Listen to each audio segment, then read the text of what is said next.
Hey everyone, this is Moorland Morning. How is your week going? I hope great, especially since we're already past the weekly update. Exactly. Right here on YouTube, we're diving headfirst into our usual Jorvik mysteries, followed by our NIMF segment and the community's favorite topics. Did I miss anything, Nova? Spot on, Waverly. Let's see what we have in store for today. Get comfortable and join us on a mental journey to Jorvik Island. Enjoy your breakfast. And enjoy your coffee or tea. It's finally Friday. Let's slide into the weekend together. Let's go. So, Waverly, before we dive too deep into our analysis today, tell me, do you actually go to championships often? Well, the truth is, I do. I wouldn't call myself a hardcore champ enthusiast, but I usually try my luck once or twice a day. But you know me, I'm more of a, if I happen to be passing by, I'll join kind of person. I don't really track the schedule to see when or where the next one is starting. Right. I get it. So, I guess that means you often end up showing up there with like a level 4 or level 5 horse? Oh, absolutely.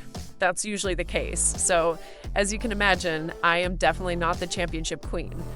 What about you? Do you always run to the stable to grab a maxed out horse and change into full stat gear? Gosh, no, Waverly. Far from it. I do keep an eye on the schedule, but I'm pretty selective about which ones I actually do. How do you mean? Well, there are some champs that I just know aren't for me. You know that feeling when you try something over and over again, but it just doesn't work out? You mean winning? No, winning isn't really my thing anyway. I mean, just finishing the race. Honestly, most of the time, I'm actively praying that I don't end up at the front, just so I can watch where everyone else is going, you know? Ah, that makes total sense. So you basically just go with the flow. Exactly. I just follow the crowd. I mostly go for the horse XP anyway, since we always get that sweet 250 XP, plus a few Jorvik shillings on the side. Yeah, true. I really appreciate that part too, but still, wouldn't it be nice to win every now and then? Of course. I mean, I'm not saying I've never won. I do have a few ribbons, but I usually aim for second or third place. What about you? Well, I actually have a first place ribbon, but yeah, I get what you mean. First place? Waverly! You literally just said you weren't a championship queen, but it turns out you've actually smashed it. Okay. Hey, even I can get lucky sometimes. Honestly, I think it takes more than just luck. Just think about how much time people spend mastering their techniques and finding the most efficient shortcuts. Meanwhile, in places like Golden Hills or Valladale, I'm just happy if I can see where the others are going on the track so I can follow them. Yeah, I've definitely noticed that some players take this whole thing super seriously. I think there are even clubs that focus entirely on racing and doing champs together as a club activity, right? I'm pretty sure there are. I can't name them off the top of my head, but every now and then I see a huge group of people from the same club showing up to compete. Honestly, I think it's a really cool thing. Yeah, it's actually a great team building activity.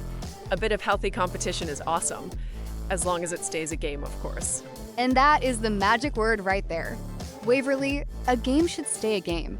But there are definitely players who take it deadly seriously, just to make sure they always stay at the top of the high scores. Oh, definitely. And based on what we just discussed, we are definitely not in that category. Not anymore, at least. Back when I was a complete beginner in Star Stable Online, I wanted so badly to win a Moorland ribbon with a first place finish. I used to get so sad when I couldn't pull it off for the longest time. Really? Wow, I didn't even know that. Yeah, but nowadays I just go for fun. Though, for the record, I still haven't won that Moorland ribbon, and honestly, I probably never will. But hey, let us know in the comments below. Are you guys championship kings and queens? Or do you just stumble into races by accident like us? Okay, segment 2, the window shopping dilemma.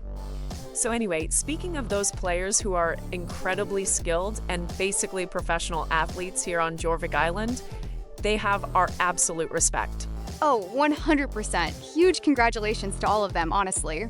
But you know, I always notice this one really weird thing about myself whenever I'm hanging out at these champs. Okay, Waverly, where are you going with this? You're starting to sound a little creepy.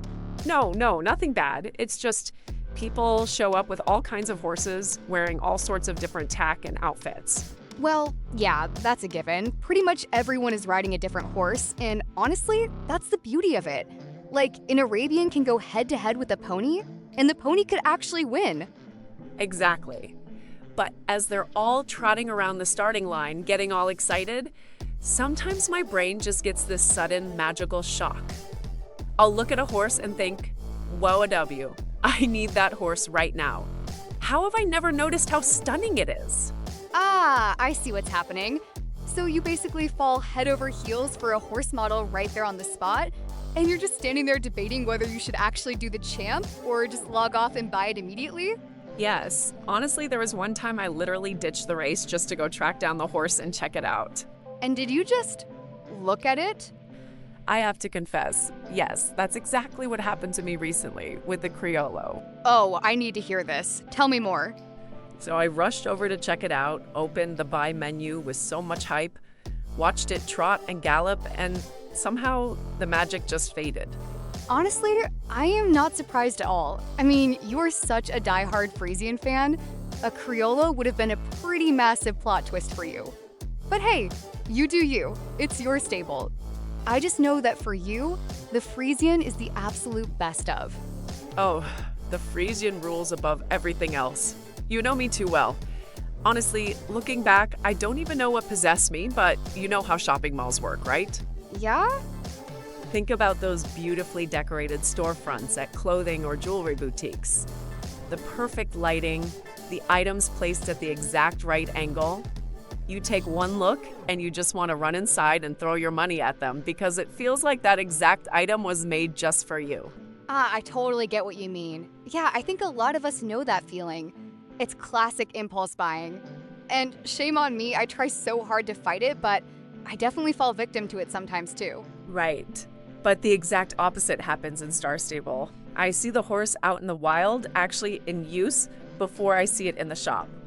And in that moment, I'm just done for. I drop everything, sprint to the purchasing screen, and then, nope, never mind. Well, that's actually great. Your star coins are probably deeply grateful to you, sleeping peacefully at night knowing you snapped out of it just in time. Yeah, no need to hire a therapist for them. Exactly. But anyway, before anyone misunderstands, the horses in this game are absolutely gorgeous, and I love them. They're just not always my personal style, you know? Of course, it totally makes sense. You can't picture yourself racing or galloping across Jorvik with literally every single horse. Doesn't this ever happen to you? Well, you know me. I tend to overthink things for a really long time. Like, out of nowhere, I'll remember, oh right, I should go check out the Lipizzenners. So I'll go over, stare at them, and totally convince myself that I'm buying one. But you don't buy it? Nope, because I have this rule. I need to fully train my other horses first.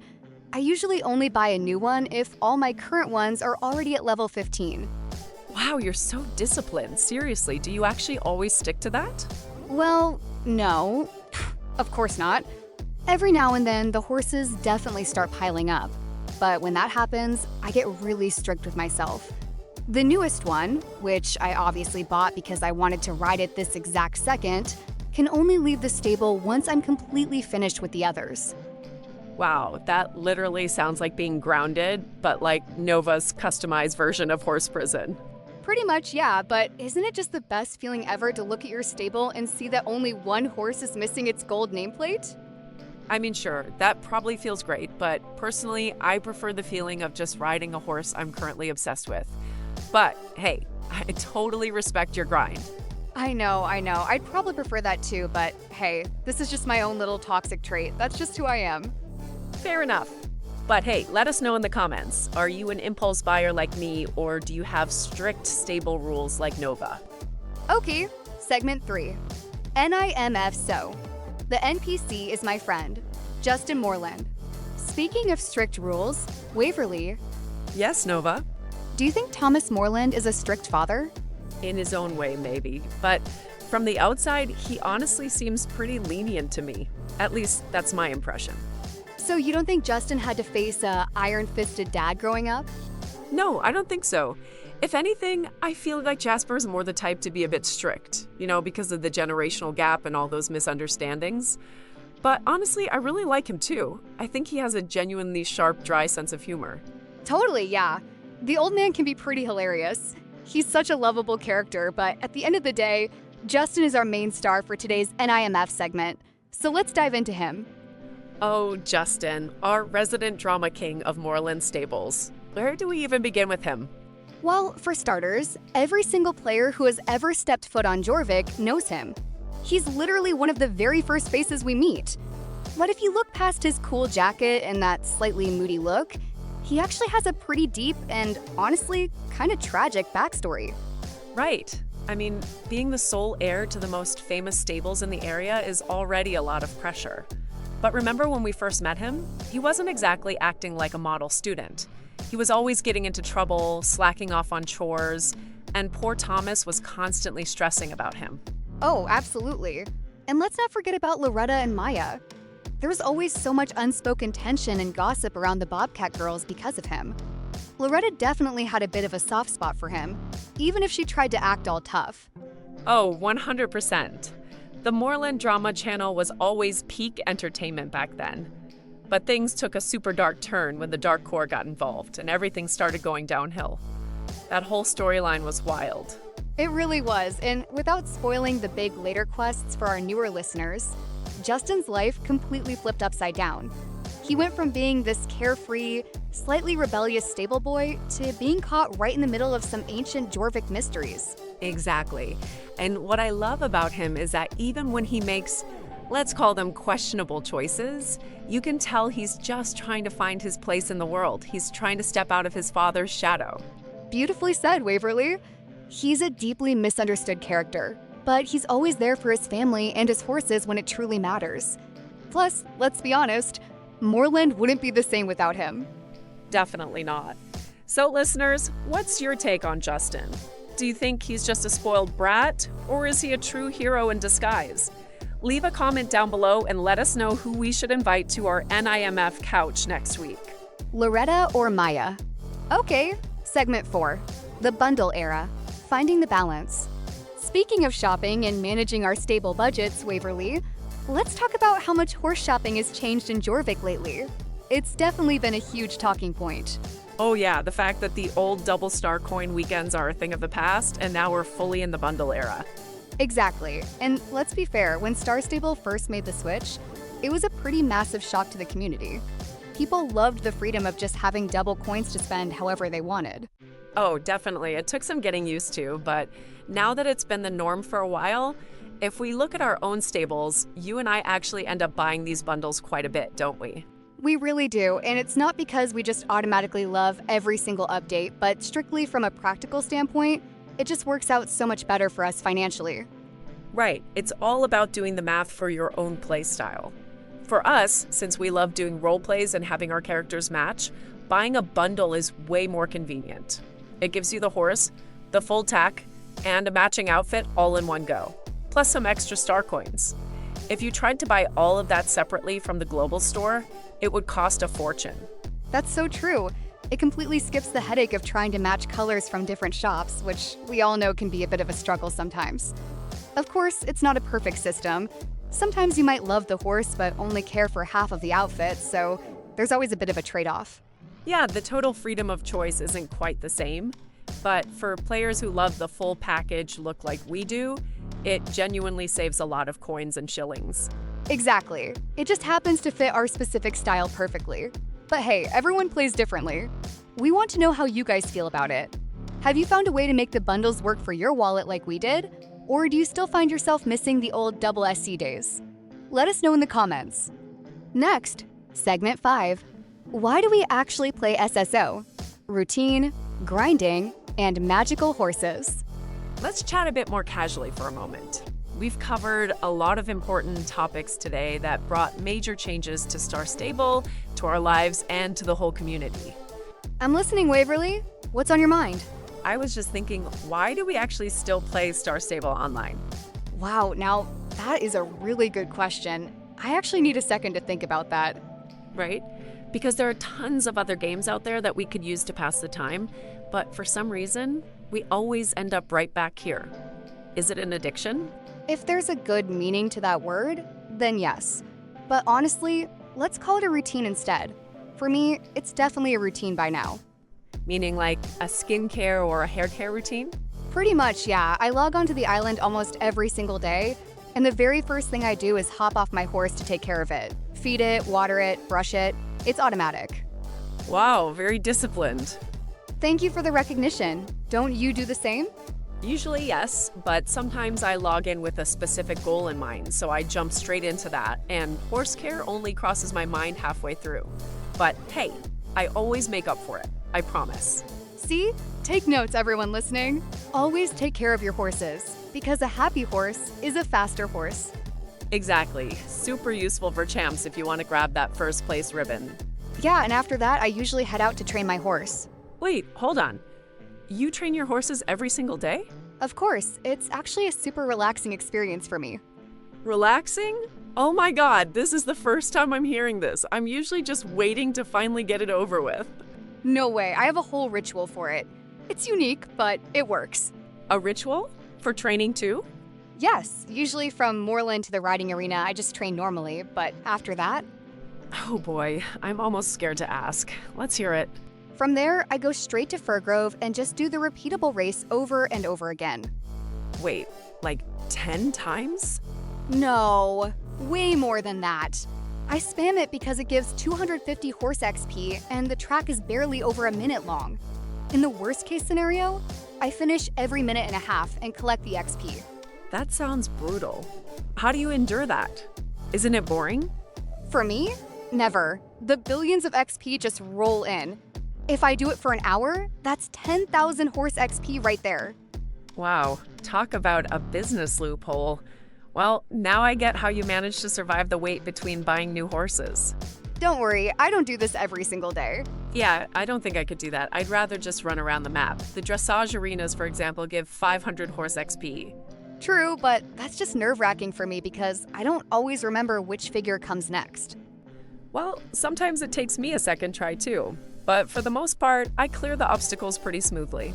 That's great to hear, but to actually answer your original question, I don't know exactly why I log on to the island every day or why I love it so much. But it has this charm that not many games can replicate. A deep lore, its own cozy charm, the NPCs, the diverse quests, and the top-tier horses. Because we also have magical horses, and we love those, right? Oh, absolutely, Nova. Who doesn't love them? There are so many varieties that everyone can find a favorite. Plus, these models are basically two horses in one, since they have their magical coat and their normal coat. And even the normal coat looks way more special than the standard breeds.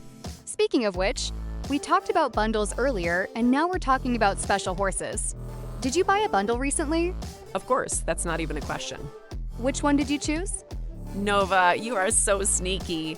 I got Pelagos, the Black Forest model. I know exactly why you asked. Since Perla is a Criollo, you were being clever.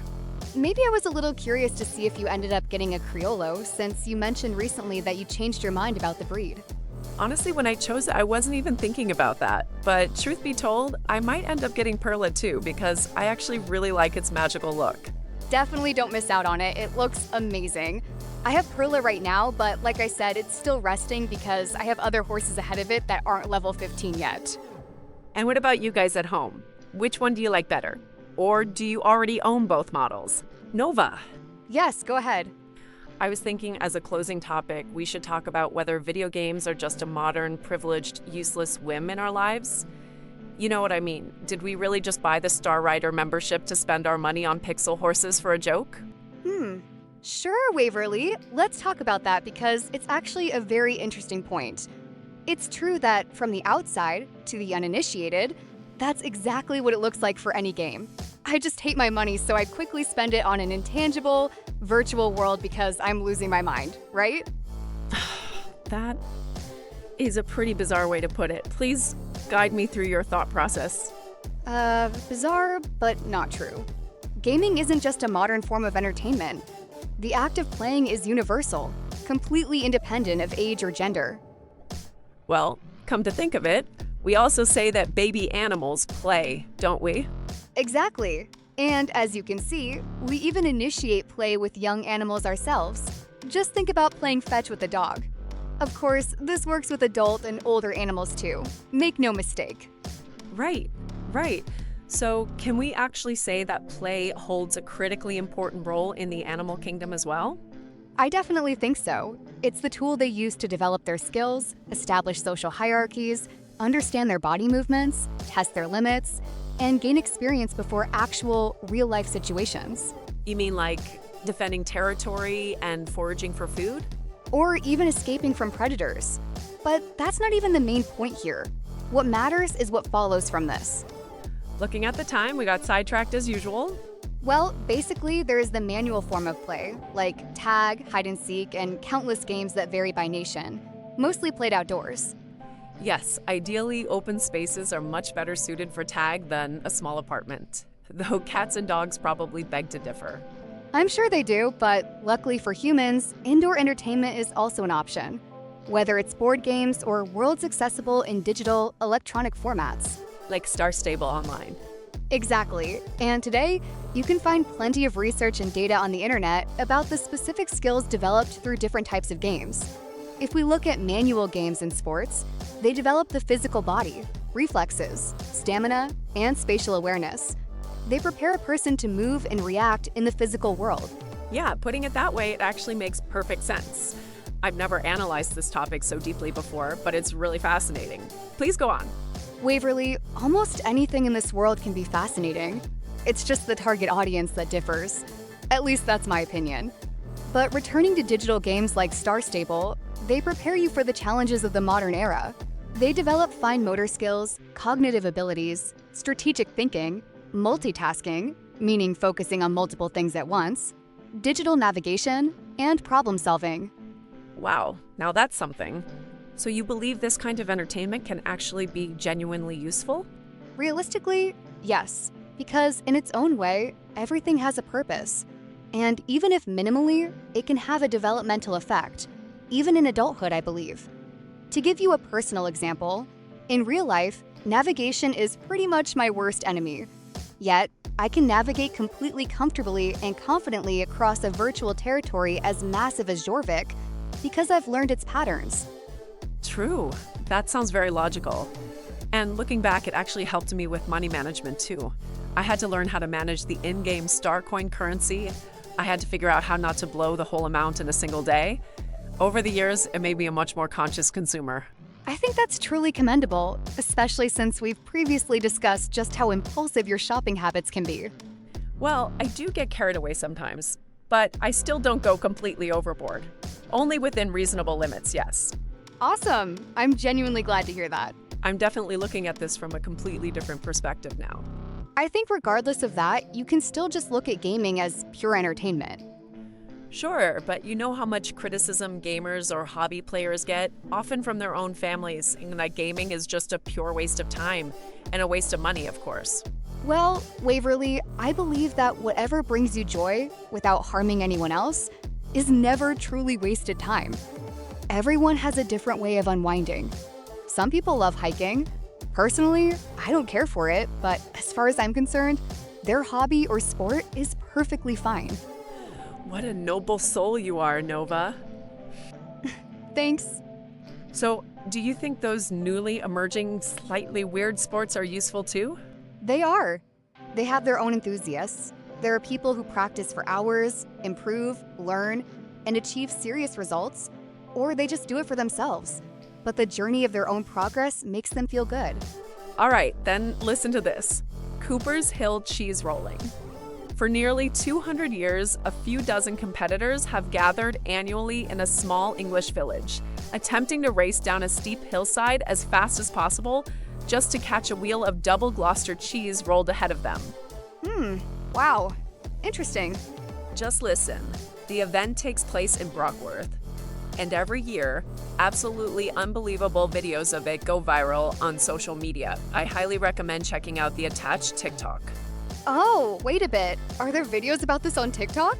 Yes. So there are no special requirements to enter other than being an adult. They host 4 races every year, 3 for men and 1 for women. So there have been plenty of defending champions over the years. Plus, the funniest part is that in the years when the event couldn't be officially held, like during the COVID pandemic or the foot and mouth disease outbreak, they still rolled the cheese down the hill anyway, just for the sake of tradition. Well, I think that's a great example, actually. I wouldn't participate in that sport myself, but I would absolutely love to watch it as a spectator. Though, who knows? You might even become a champion. At least you definitely get a ribbon there, unlike at Moorland, you know. Sure, anything is possible, but let's assume I don't want to make enemies by disrupting the local ecosystem, randomly showing up and defeating a champion who's been undefeated for 10 years based on pure beginner's luck. Well, I'd be standing right there in the front row, cheering for you the loudest. In my mind, I've already won the race thanks to your support, so thanks. But jokes aside, I think that's exactly the point. To many, it seems like a completely pointless activity, but to that community, it's a massive source of joy. It gives them a sense of belonging, and that's all that matters. But can you really call that a sport? I mean, it's not in the Olympics. Yes, it's a sport. Why? Because I believe a sport is anything that can be measured or scored based on some exact metric. Something where you can practically become better than others through dedicated practice. Now, let's not overanalyze this thought to the extreme, because obviously we'd end up with absurd things that could never be sports, like maxing out certain negative human traits, for instance. I see. Fair enough. But honestly, this cheese thing was actually really fun and interesting. I think it's a very lovely tradition, and those are exactly the kinds of things worth keeping. It's so absurd that it's almost endearing. It definitely is, Nova. What about you guys? What's your favorite weird sport? Now, we all know that cheese rolling is at the top of Nova's list. Let us know your stories in the comments. But most importantly, whatever your own version of cheese rolling is in everyday life, make sure it brings you joy. Now that we've discussed all the inside stuff, let's take a look at the recent update. Since our channels are going through a bit of a transition right now, which mostly affects us behind the scenes, for you guys, this means that we won't be posting our usual update videos on TikTok anymore. Exactly. We're putting that on ice on TikTok for now. We won't dive into the reasons behind this decision today, but we will definitely talk about it here on the podcast. The difference is, instead of just showcasing the features like before, we're going to discuss them and give you our honest opinions. I'm actually looking at the official news right now. Let's see. Yes, week 2 is here. The festival continues, and the Rainbow Race has arrived in Fort Pinta, right where the cannons are. Oh, that's actually a really good race. I love it. It also says that the parade starts every hour, followed by a disco party. When I logged in on Wednesday, I actually saw the NPCs dancing up a storm in the disco. Yeah, but there are more important things to talk about. The horses. Yes, the horses. Well, we definitely went on a shopping spree. I think they are reasonably priced right now, and for once, I wasn't completely broke.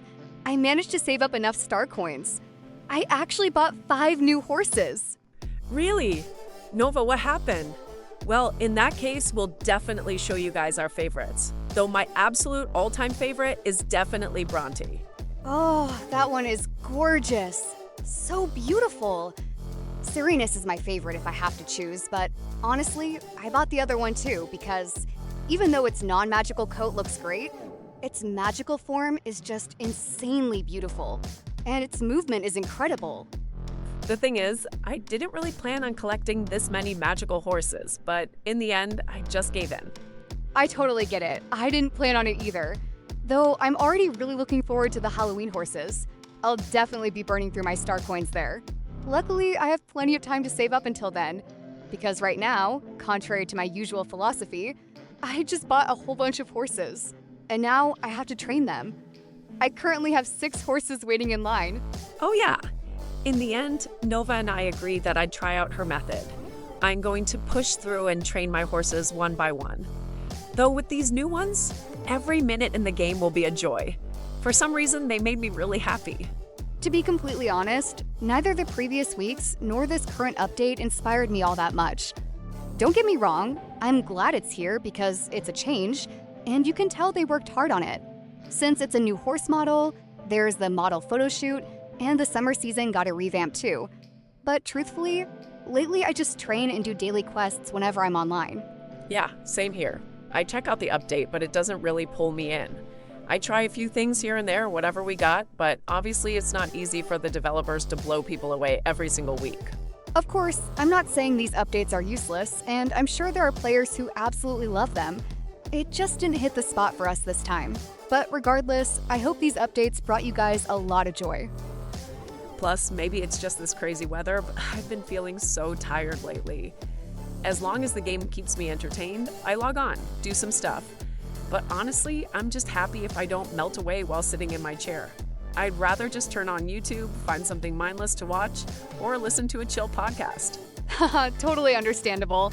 This heat is really hard to deal with, but hey, I was rereading the update notes just now and I noticed a change in the Recruit a Friend rewards too. They replaced the rewards, so now there's a super cute little bouncy horse pet in there. Yes, and next week Bruce's Epic Championship is coming. That's going to be awesome. Well, that's all for this week's Moorland Morning. Let us know in the comments who our next NIMF guest should be, how you feel about the bundles, and what your thoughts are on the update. Did you guys buy any beautiful magical horses? Thank you so much for joining us. Take care of yourselves. Get plenty of rest over the weekend, stay cool, and happy training with your horses. Exactly. Thanks for watching, guys. Bye. Bye-bye.